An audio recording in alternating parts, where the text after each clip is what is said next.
Clubber is not only the guardian of the lost world. His facial features, the raised brow, are exactly the same as those of the Stonehead entrance to Crocodile Core.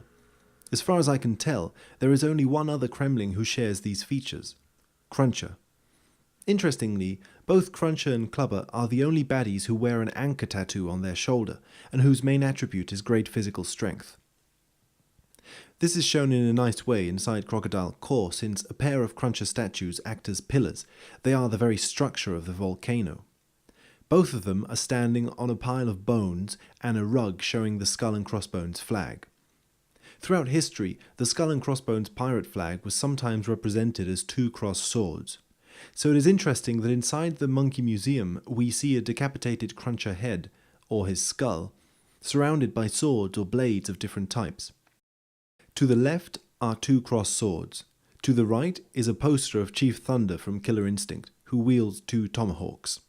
And below him, where Winky the Frog is, there originally was a swordfish, Engard, in the early designs of this space. His decapitated head is surrounded by swords on all sides. He is a perfect representation of the Skull and Crossbones. There is something else that connects him to the symbol of the skull, and that's the sword-wielding Cackle, because they're the only two who wear this kind of handkerchief with a short knot at the back, in contrast to Funky and Klinger. So Cruncher seems to be the bones, the outward structure of the world. In Crazy Kremland he is also a pillar, holding the train tracks in place.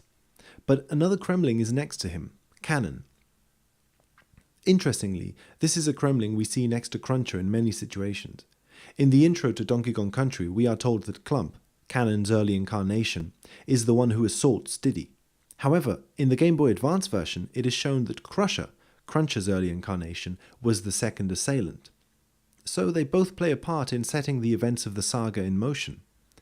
In the fake credits that roll at the end of Donkey Kong Country, Clump is credited with the concept of the game, whereas Crusher is in charge of the characters. Or, in other words, Clump is the immaterial concept, the unconscious that drives the ego forward, whereas Crusher is the characters, the personalities, the conscious egos. If Cruncher is the bones or structure, then Cannon might hold the firepower that gives energy to that structure. Cruncher, as the Clubber archetype, is the guardian of the volcano, so maybe Cannon is the crater shooting energy out. So we have three pairs of Kremlings who all follow similar visual motifs. At sea level we have Cudgel, the body, and Cleaver, his weapon, his energy. On the second level of the island, in Crazy Kremland, we have Cruncher and Cannon, the physical body, and the gunpowder, or the energy that drives that body. On the third level we have Cackle and Cloak. Again, one is hidden, veiled, unconscious, and the other is unveiled, anthropomorphic, conscious. And again, these dualities are begun with Crow's body and end with Crow's ghost. The fourth floor is empty of bosses and surrounded by four Kremling heads in a cross. Beyond them all, in the Lost World, is Clubber.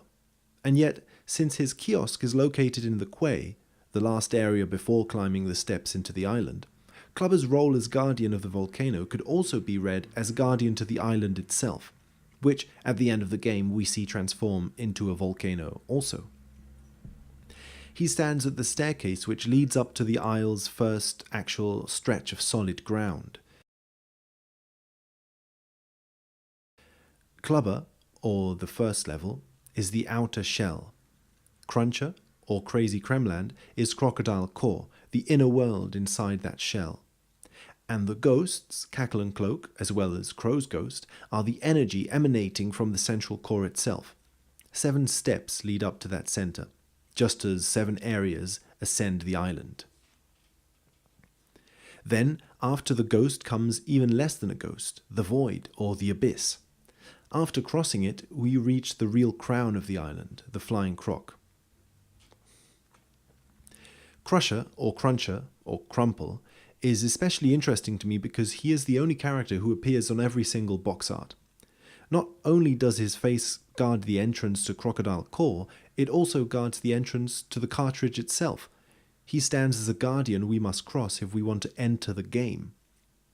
He's also the only character who wears camouflage clothing in Donkey Kong Country and is weirdly placed as the mirror image to Funky, in Donkey Kong Country 3's box art.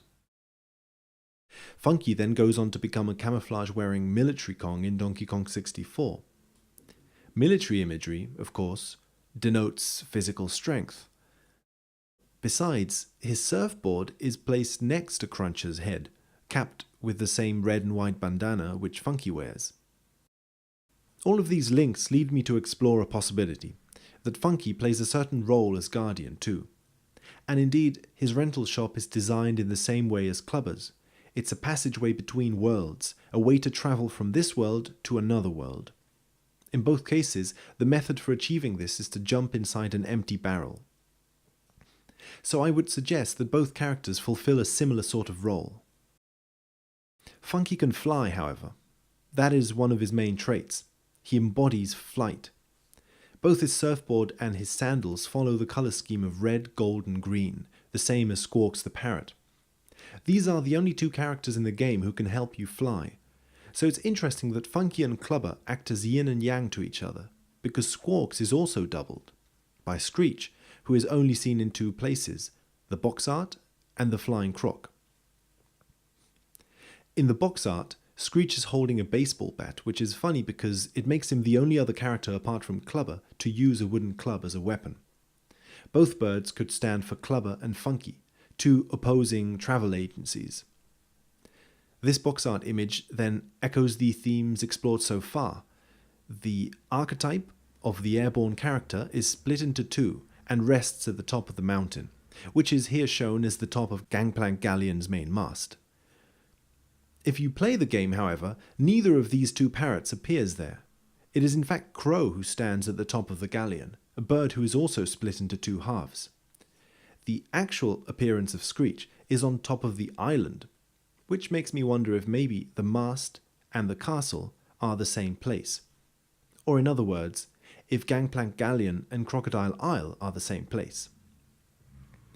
Crocodile Isle could be the split version of the vessel, the galleon when broken into separate parts. We return then to the theme of climbing the mountain towards the giant bird explored in the first video. We climb up and we play as Squawks when facing Screech, with the flying vehicle as our backdrop, the only one in the game beside Funky's.